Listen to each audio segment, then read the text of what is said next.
Well, welcome to the latest edition of TV on the Net. I'm your host, Tom Vartanian. Today's show brought to you by AmeriQ Credit Union, for every day, for everything, located next to Little Caesars at 3944 Route 281 in Cortland. By Ryan Eagle Creek Farm and Marathon, all natural, pasture-raised Angus beef from our farm to your table. By the Cortland Voice, the exclusive media partner of TV on the Net. For all your local news and sports in Cortland County at no cost to you, check out CortlandVoice.com. By the Royal Auto Group on Route 281 in Cortland, the home of no hassle, no razzle-dazzle. Check them out at RoyalAutoGroup.com.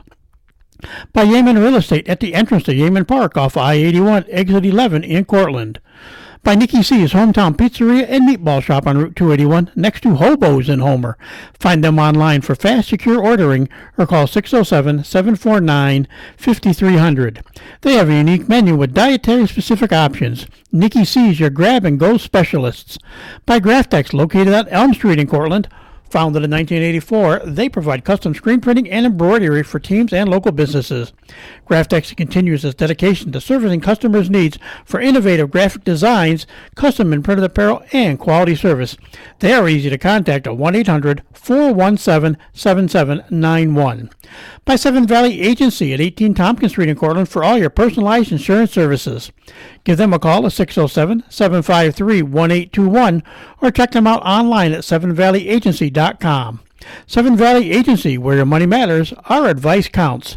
By Riley's Cafe and Marathon, open 7 days a week for sit-in dining in a friendly family atmosphere.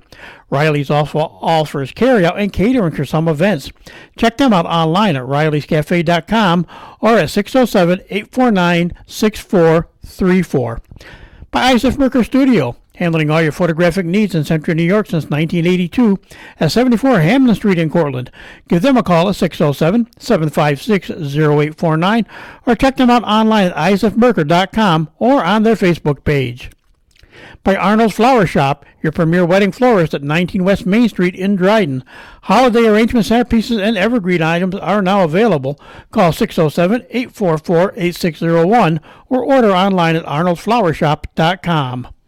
By M&D Deli, located on Central Avenue in Cortland, open Monday through Friday from 7 a.m. till 3 p.m. M&D has breakfast sandwiches, bakery items, and daily lunch specials. They are also available for catering. Check out their Facebook page for more information, stop by, or call 607-753-TO-GO. That's 753-8646. And look for their new food truck in the spring of 2022. And by Crop Growers LLP, the first choice in crop insurance located in Homer. Contact KC Slade at 607-591-2460 for more information.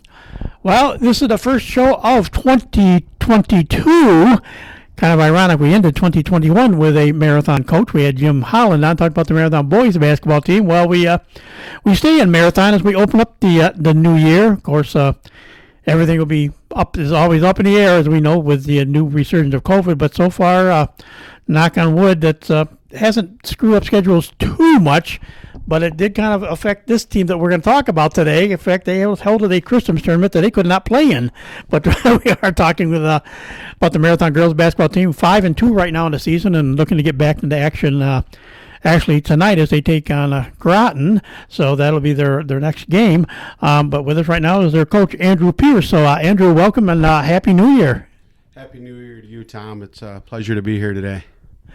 Like we said, it's kind of weird. Like I said, we were supposed to play last night, a Tuesday night game, but that got, it's been canceled. Well, I hate to say anything is canceled but it kind of, everybody puts on their schedule, it's canceled. But to me, I always like, a lot of these are kind of postponed and we'll try to get made up if there's a window somewhere. But obviously, league games come first anyways. But like we say, a game picked up a game tonight, a game you've had to get in against Groton, so that's going to be tonight. But it's been a weird but interesting season so far.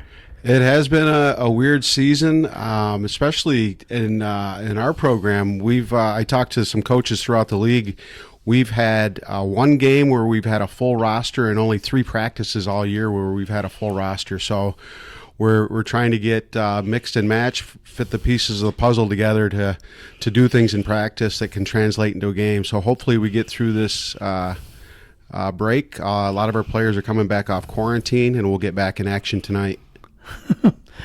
What's that been like? I said it wasn't not a deep roster. You played I saw a game early in the season there when you played Dryden, and of course that's the team you're supposed to play in the tournament possibly, and that kind of didn't work out. But not a big roster to begin with, but at the same time, it's got to be tricky, like you say. You're really on that border of with eight players. Technically, it's kind of really kind of on a border regardless of what's going on.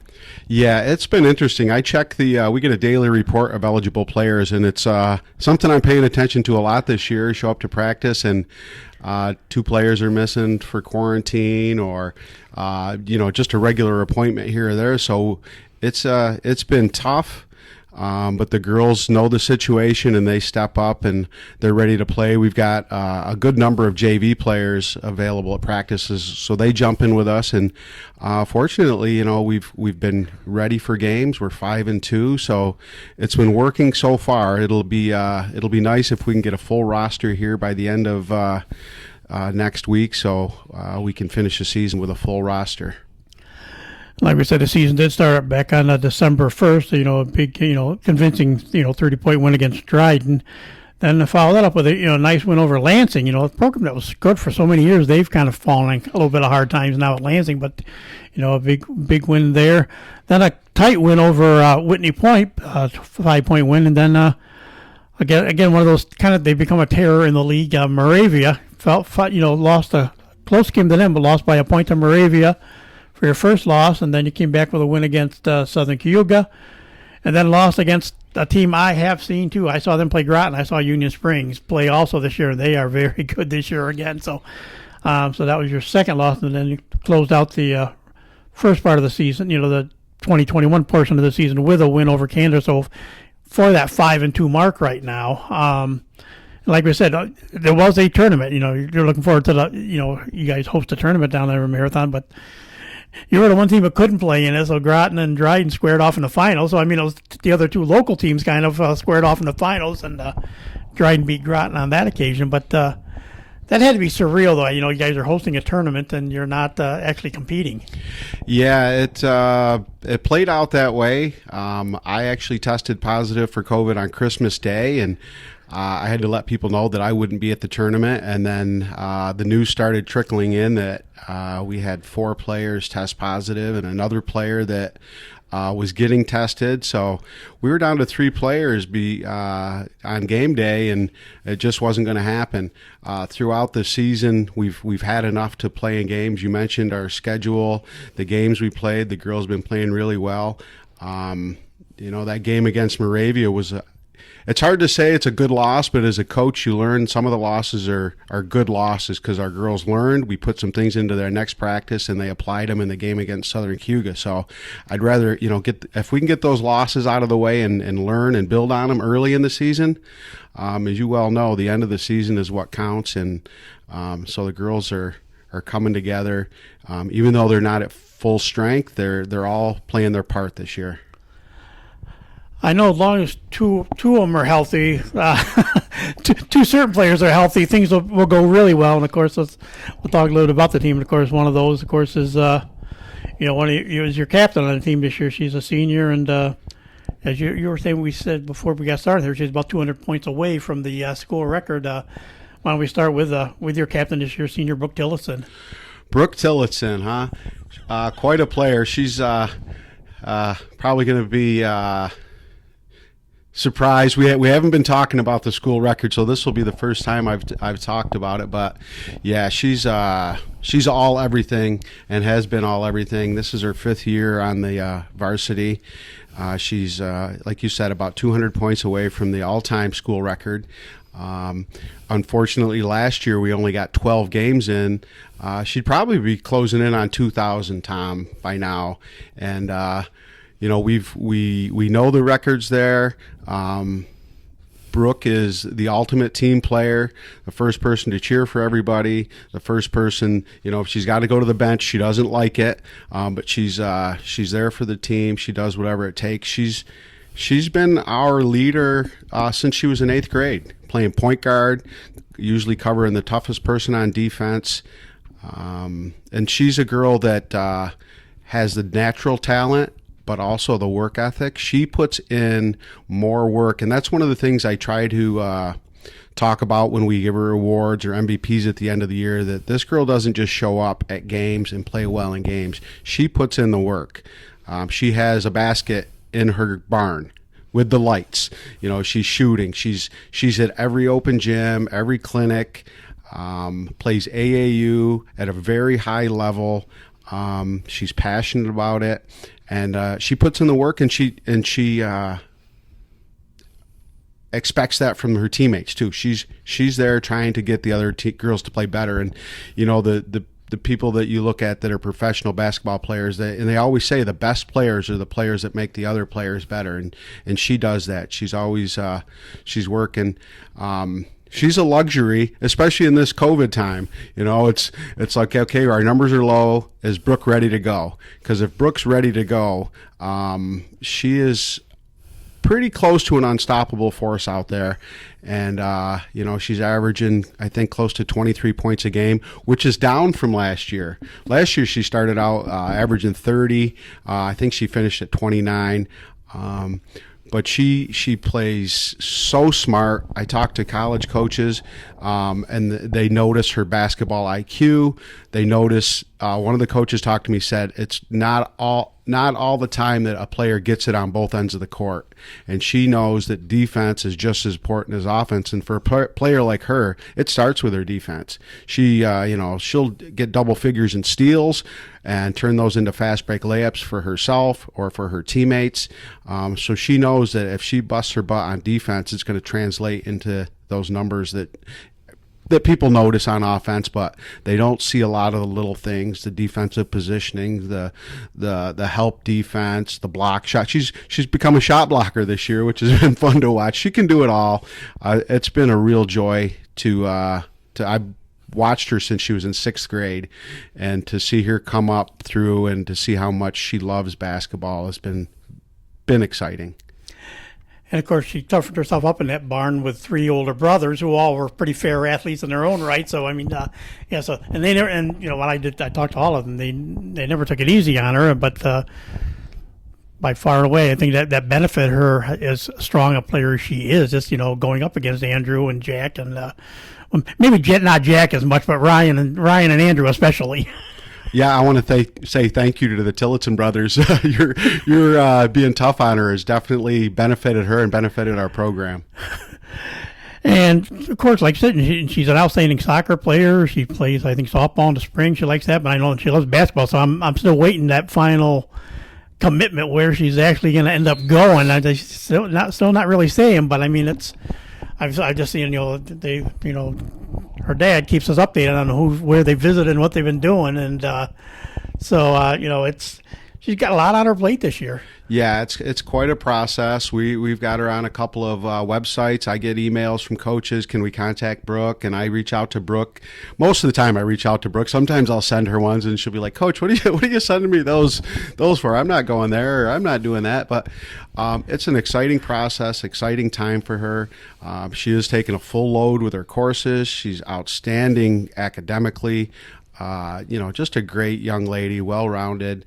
Her mom and dad are very supportive. I get to talk to her dad. We message each other on the Facebook, and Brooke sometimes she acts like she doesn't get a kick out of it, but we try to keep track of her. And the college decision, she's keeping it close to the vest. And there's some late comers coming in that are still trying to get her. I know she's getting some Division II looks.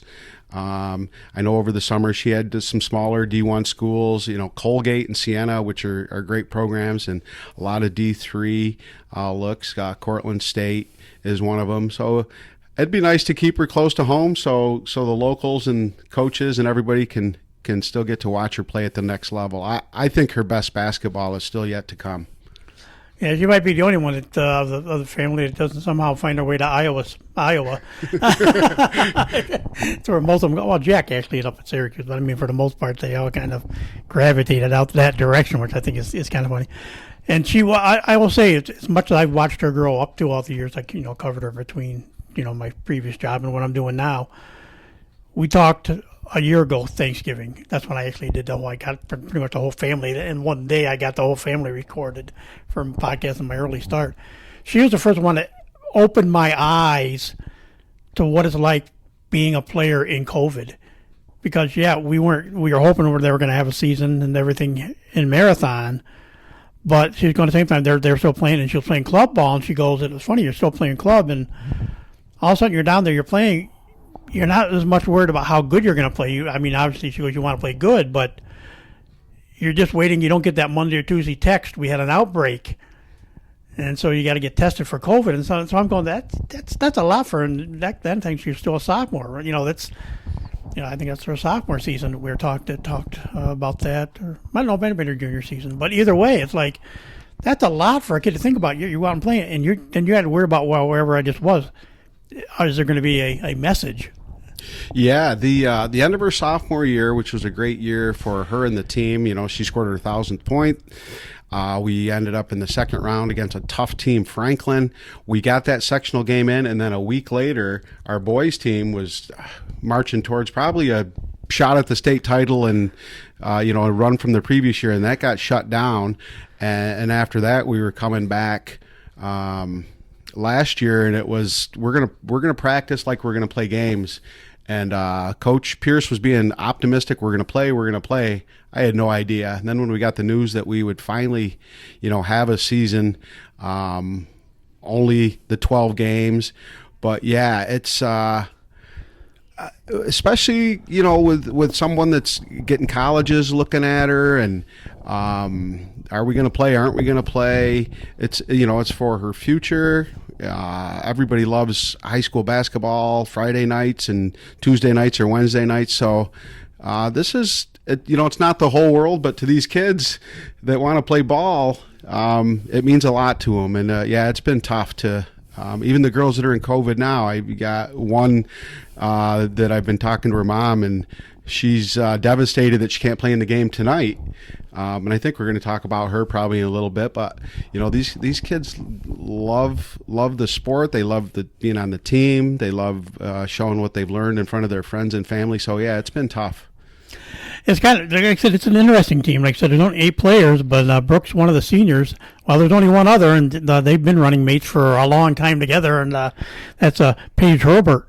Yeah, Paige is a senior for us that didn't play the last 2 years. They came up together, and Paige had some injuries and decided a couple of years ago she was going to do indoor track over the winter, which was a disappointment. But, as long as the kids are doing something, I'm always supportive.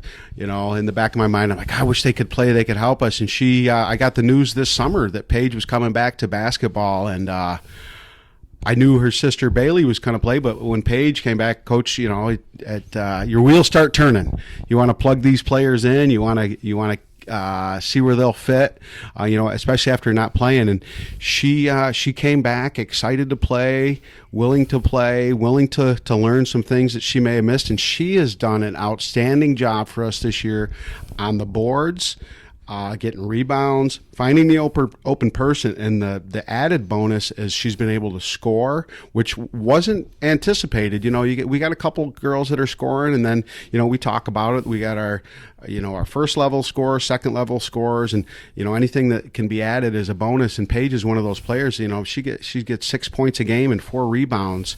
That's the icing on the cake for us. And she's been a pleasure to coach. She's one of the girls right now that's coming back off quarantine today. So we'll see how the legs are after 13 days without being on the court.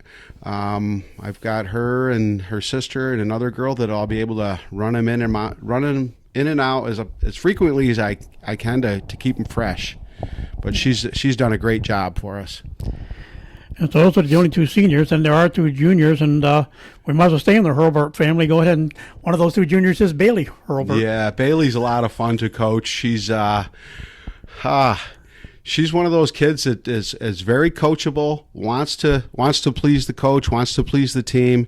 She's got some untapped potential. We're trying to get it out of her. Under the boards, she's been solid for us. She gets great position. Now we got to get her to use that body, box out. I told her, wouldn't it be fun to get 10 points and 10 rebounds? And yeah, coach. And I'm like, well, you can do it. and just getting her to believe that she can do it is what we're focused on now. And she's had some of those experiences where she's been successful, and we kind of make eye contact as she's running down the court, and I'm, Bailey, see, you can do it. And yeah, I know, coach. So yeah, we got her in a low post. We see a lot of zone in the IAC, a lot of 2-3 zone. So we work her at the high post, work her at the low post, try to get her to get good position and get those points and rebounds when she can. And then when she does get the rebound, get it out to one of our guards and fill her lane. And she's doing the job that she's asked to do, and she's doing it remarkably well. And the other junior is a guard, and that's Anastasia Cups. Anastasia is another one of those players that so much athletic ability. She plays field hockey. She's a standout on the field hockey team, and to get it to translate into basketball, it's a little different game, but the confidence isn't there yet. And unfortunately, she started the week missing the first week due to quarantine. She came back. She's another one that's out on quarantine. So she's been back and forth on the team sporadically. And Tom, when kids miss, they miss some things in practice, and then we try to get them into the game, and it's something we've covered, and it's just not there. So, her athletic ability on defense is outstanding. I put her on one of the toughest, if not the toughest player in the league against Union Springs defensively, just kind of as an experiment during the game. I said, you need to shut her down. You just need to follow her, and she did it. So coach, files that in the memory bank for the later game against Union Springs and says, you know what, we might be able to just put Anastasia on this girl to follow her for 32 minutes. And if that's what she needs to do, she's willing to do it. She's a team player. She's always hustling, and it's a contribution to the team that if we get her healthy and at all the practices and ready for the games, we'll be tough, and she'll be one of our toughest defenders on the court. So as we said, 8 players total, and 6 of them will be back. Oh, can be. We'll say can be back. We'll put it that way. Those are the 2 juniors. 3 sophomores on this team this year, and we'll start with another. A guard plays guard or can play the point guards by either one of them. Anna Hoyt. Anna Hoyt, been with me. She came up at the end of her 8th grade year on sectionals. We put her in a game, and I think she was in the game for about 30 seconds and shot about a 18-footer from the right wing and knocked it down, and big smile on her face. I still remember it. She was a varsity player and varsity starter last year in 9th grade. Excellent ball handling skills, great court vision. We got to get it to translate from practices into games. That's the tough thing. We get them in practice. They do all these great things, and when the lights come on, we've got to get them to recognize that they're more than capable. She can shoot. She can flat out shoot. She's got a great runner when she does it. That's been the thing. I have a little fun with her to try to get her motivated, and she shows us some things in practice, and I'm always like, oh, now we know. Now we know you can do it. Now you got to do it in the game. And, she did it. Southern Cayuga was a great coming out game. We struggled against Moravia. We lost by a point. And as a coach, you can kind of see it. And our freshmen that were on the court with our sophomores that were on the court, and our 9th grader that was on the court, you could see the tone of the game. Moravia was picking up the pressure, and a player like Brooke eats it up. Brooke thrives on the intensity and pressure, and you could see these younger girls kind of back down a little bit.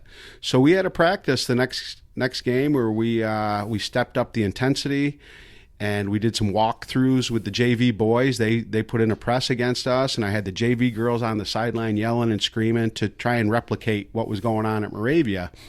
And the girls did an outstanding job. And when we got to Southern Cayuga, which does a lot of the same things that Moravia did, Anna stepped up.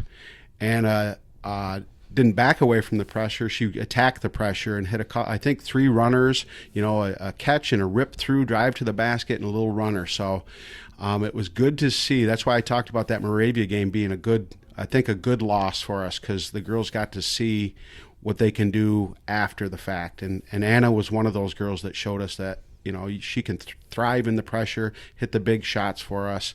And she's only a sophomore, so got her for 2.5 more seasons. So another one of those sophomore, Kendra Houston. Kendra is kind of a diamond in the rough for us.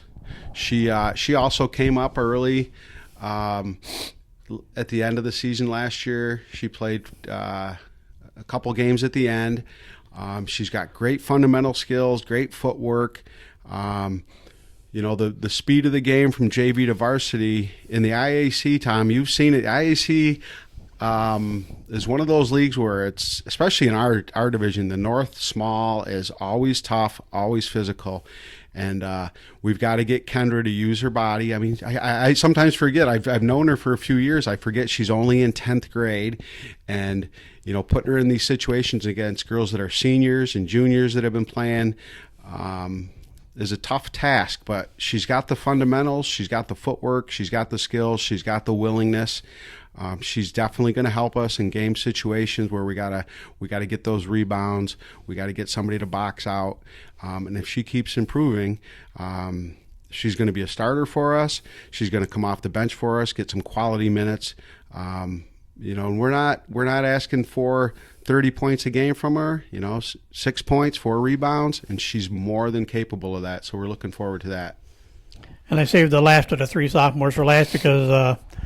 If Brooke needs a little break on scoring, well, this girl can score. I saw her light up and she's a shooter. 3 points are not I think it scared her one bit. But your last sophomore, Abby Ensign. Abby Ensign, quite an athlete.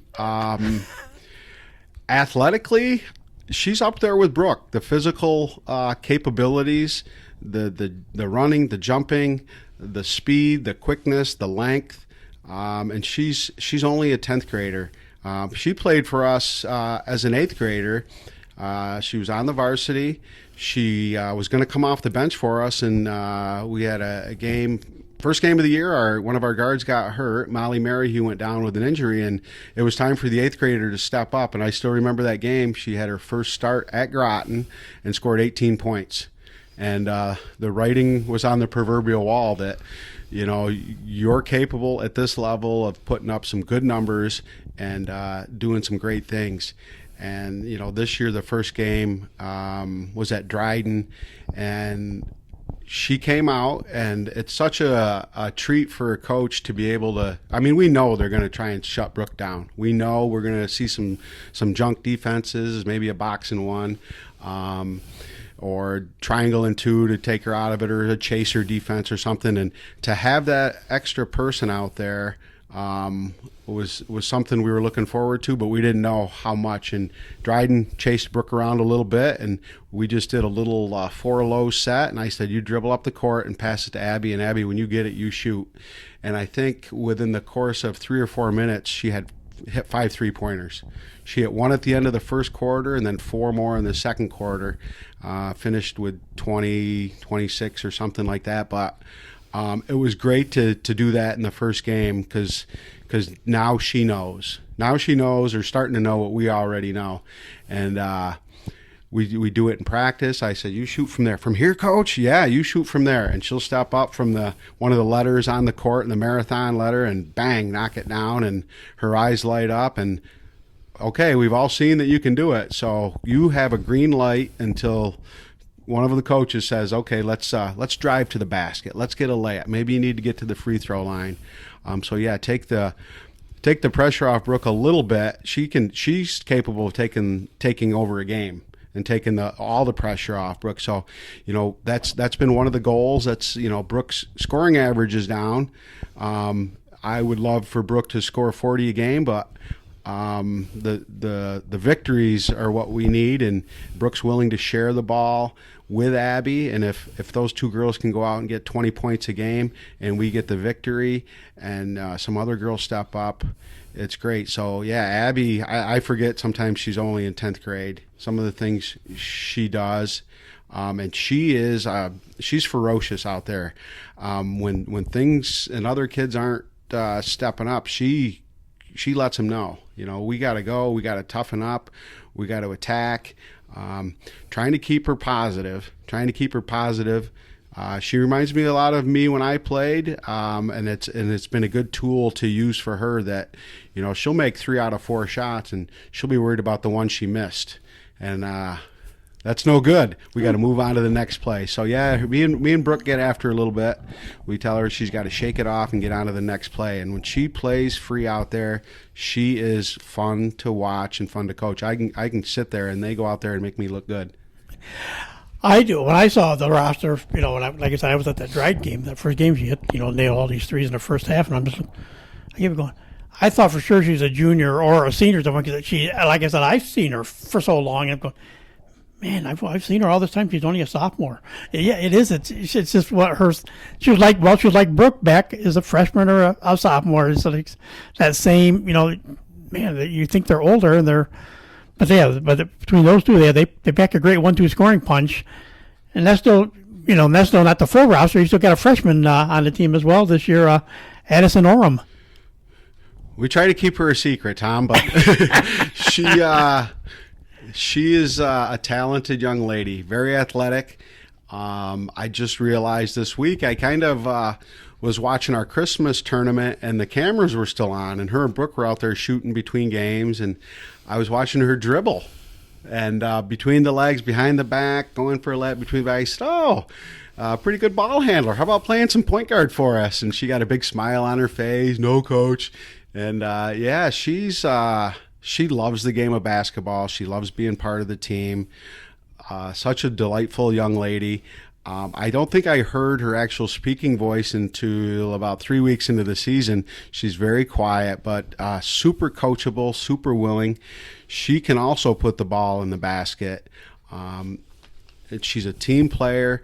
She's willing to do what's asked. If you think about it, if we had Addie, Anna, Abby, Kendra, those are all players that could play JV, and they would go out there and probably dominate at JV. They've been asked to step up because they can play at the varsity level, and Addie is another one of those players. Sky's the limit. She plays AAU. It's apparent that she plays and loves the game. Same with, and she's following the lead of Abby and Brooke. When I talk to her about certain goals at practice, I talk to Brooke about, hey, keep an eye on Addie, make sure she's doing this, and she loves it. She thrives on getting better. She wants to be part of the team, and she's more than capable. We're expecting the rest of the way that even sharing the burden a little bit more. Brooke and Abby are the scorers, 1 and 1A maybe, and hopefully Anna and Addison are 2 and 2B, and it's great to be able to look out on the court and say, wow, all these girls can put the ball in the basket, and all of them can help the team in some way. And like I said, that's like you said, yeah, you got a freshman and three sophomores on the varsity, and you're going with 8. You've got 13 JV players, and of them, there's only 3 sophomores there, and everybody else, you got almost all freshmen. But there is an 8th grader in there, another ensign, an 8th grader, Audrey. So I mean, this is a group that's played together. A lot of these girls, even on the varsity, they've played together with the JV players a lot, and so I mean, it's a group that if they all stick together and become sophomores or even seniors, juniors, and seniors. There's some potential there, and so it's interesting what the future could be. Yeah, and that's one of the things. Coach Duncan, our JV coach, I'm so fortunate to have Coach Duncan as the JV coach. She's the girls varsity coach for soccer, so she sees a lot of these girls on the soccer field. They get to know her, and now she's with the basketball program, and she's works with me to do what's best for the varsity, to get the best 5 out there that play the best together, while we're developing the JV team, because we have one gym in Marathon, and our practices are either together or overlap. So it's used as a blessing for us to get those players interacting. So yeah, the eye is on what's going on this season, with always in the back of our mind who's coming up, where they're going to fit in. And you did mention Abby's younger sister, Audrey. She's She's only in 8th grade, and she's quite a player too. Brooke Morrissey's going to play up with us tonight, play varsity. I went and asked her last night, said, Brooke, we need you to step up and play varsity. You want to? Yes, coach. Tell me what to do and I'll do it. And those are the best things a coach can hear. They want to try. They want to be out there. Go out there to have fun, let it fly. And if you're going to make a mistake, make it hustling. I learned that, from one of my coaches who actually ended up coaching with me at Marathon, Coach Lowy. I remember playing for him in high school. And he said, you go out there, go 100%. He said, I'd rather have you go out there and make mistakes at 100% than just go out there and try and blend in and not do anything. So that's what I've tried to get these girls to do. Go out there and give it 100%. And I can't fault you for that. And the fun part about it, like I said, I was at that Dryden game. It's funny, you're watching two premier women's soccer coaches, Janine Bennett at Dryden and of course Beth Ann. And here they're coaching the younger ones at the JV level, and both of them in basketball, which is just hilarious to see the two of them going head to head, in a second sport, at the JV level. But then I just kind of get reminded of some of the history that Marathon has had for the coaching. And I ran across Rick the other day. I just passed him in the hall, Brooks. I just ran across Brooksy, and I said, "No, it's nice to see him." And of course, then at that Dryden game too, I saw another just a stoic. He's there forever. I thought Blonde Girls had retired, and he's still there. Tim Pavro. Oh yeah, Pav's. Pav's helping us out this year.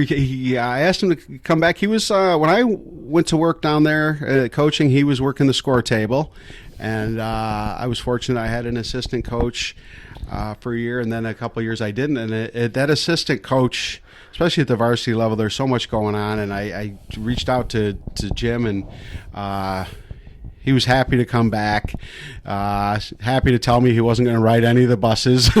I'm not going on the bus, Coach. But he's invaluable. He's got a lot of basketball knowledge.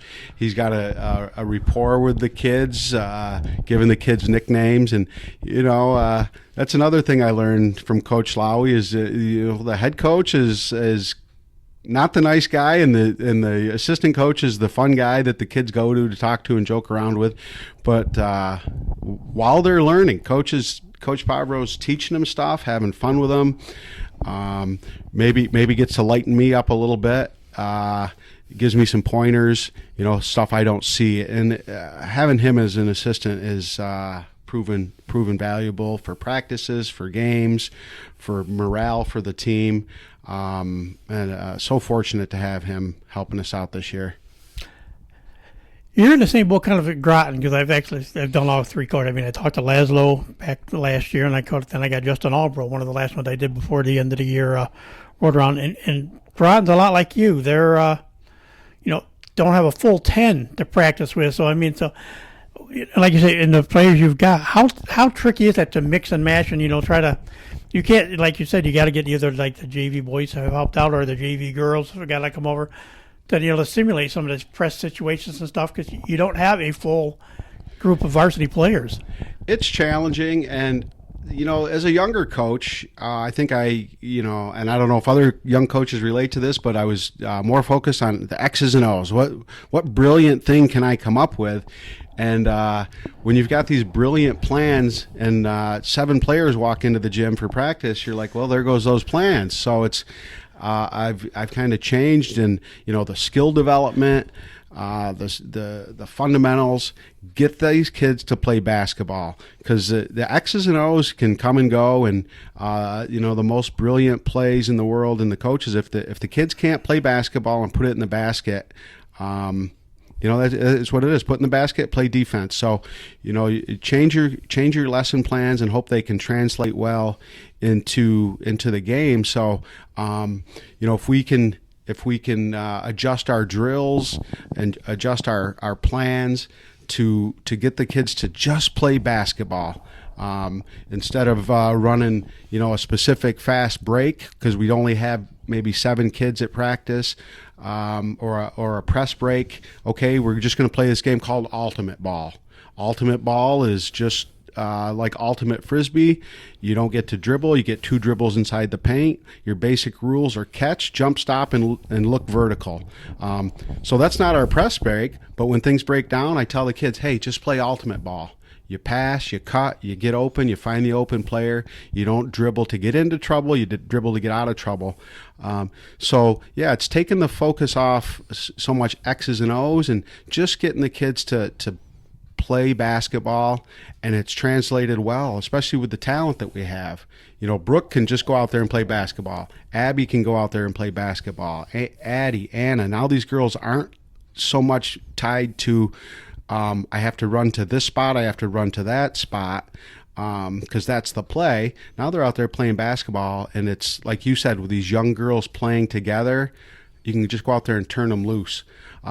So, yeah, it has been a challenge for us coaches, and we've had to adjust our philosophy a little bit. But then, you know, we also do have a full gym usually when we have the JV and varsity there together. So we can work on game specifics, get the clock on, get the JV out there to help us with certain things. And it all comes down to the same thing: teach them to play basketball. So we said 5-2 right now, and it's ironic. We're talking today, and basically about 5 to 6 weeks, the season's over. It's not over, but I mean, as far as the league championship and the start of sectional. So I mean, there's, you know, a lot of games to get in this, you know, in a short amount of time now. But at 5-2, what goals do you have set for the rest of this, you know, regular season? March 20th comes into my head. That's the state championship, I think. 5-2, you know, it's a nice start. We're in a unique situation. I think there's only one other school now in the IAC that's a Class D, and that's Odessa. We're going to be playing them next week. So, you know, our goal is always is to win the league, to be competitive in the league and try and win the league. But we play up our first 7 games. I think, you know, we played 3 B schools and the rest were C's. So we try to keep it in perspective. You know, we're going up against bigger schools.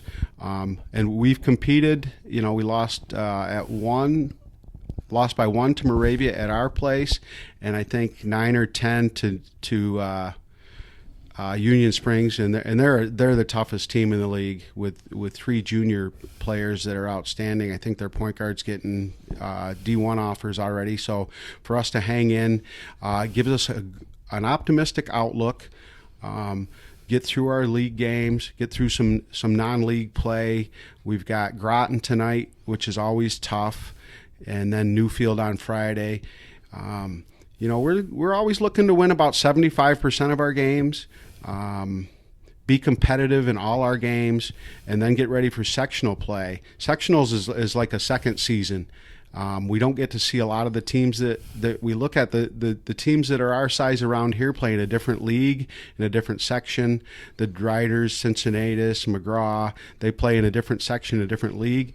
Those are the D schools that we're similar to in size, and we will only see one D school this season, and that's Odessa. So, you know, we're looking to finish the season with, you know, 15 to 17 wins, make a good showing in the IAC. If we can make it to the game at TC3, that would be a treat for us. And always be prepared for sectionals. One of my goals this year is to host the first 2 rounds of the sectionals. It's such an advantage. We played a tough Franklin team a couple years ago. We had to go to their place. We think we have a unique home advantage in Marathon. If you've ever been to Franklin, Tom, they have quite a gymnasium, one-sided bleachers with dividers and poor viewing, and so that was a great experience. We're hoping we can get to the round and maybe get a rematch with Franklin. A couple of the girls on that team are teammates of Brooks on the AAU team. The Campbell twins, Marissa and Kayla, they're exceptional ball players. So we want to play the best teams at the best time of the year at sectionals, and if we can get them at our place, we'd love to get a shot at Franklin again and see where you know, the sectionals will take us. Franklin, maybe they've upgraded their gym then, because the last time I was at Franklin, it reminded me of not my days. We had a regular gym when I was in Afton, but in the old days of Afton, like when my dad played and stuff, you played in the auditorium. You sat in the auditorium. The teams were sitting up on the stage, and in this case, because the three-point shots were back in vogue, they were in vogue back when I was in the early 90s, back in my hometown area I covered some games at Franklin. The three-point line and the center circle kind of overlapped, so it sounds like they've upgraded a little bit from what I saw at Franklin, but so that's, if that gives you any idea. I went back when kids sat on the stage. Yeah. Well, if this was an upgrade, it was maybe they just went down the hall to another. But it's quaint. I love the old school gyms. That's why one of the things I love about Marathon, you go in there, it's all the old hardwood, the smaller gym, the bleachers on the end, which our student section loves being right under the basket. Yelling and screaming, and we look forward to it. I know back in the old days, I think we used to have a heat problem. I always heard about it when I came into the league that as a new coach, all the other coaches were like, hey, when we come to your places, are you going to turn the heat down? I think Coach Riley, Mike Riley, who was a mainstay in Marathon for years, had no problem leaving the heat on in the locker room and in the gym. And we were known for having a home court advantage. And we've upgraded the gym with new bleachers that are electronic that move in and out. But we kept the old structure, the old style feel, and it's a nice place to play. Yeah. Well, nothing like back my early IAC days. Marathon was always, like you say, was a unique place to go. And like you say, the only other one that's a Class D school now is Odessa Montour, and the old days of the pit at Odessa Montour. They're just I liked the old quaint gyms just because I grew up playing in some of them. But it's always fun to kind of go back. All of a sudden, my mind just goes back to Hoosiers. Oh yeah. Thinking about anytime you get into one of these older gyms again. Yeah, and a lot of the schools, a couple of years ago, we played some teams that would probably haven't been to Marathon ever, and they came in. We played Vernon, Verona, Sherrill, and a couple other schools that came in, and we're like, wow, this is cool. This is cool. I think a lot of the coaches that are my age or even older can reflect and kind of look back, and that's part of the high school sports and carrying on traditions and different memories from different gyms, different coaches, their styles, and it's been a fun time.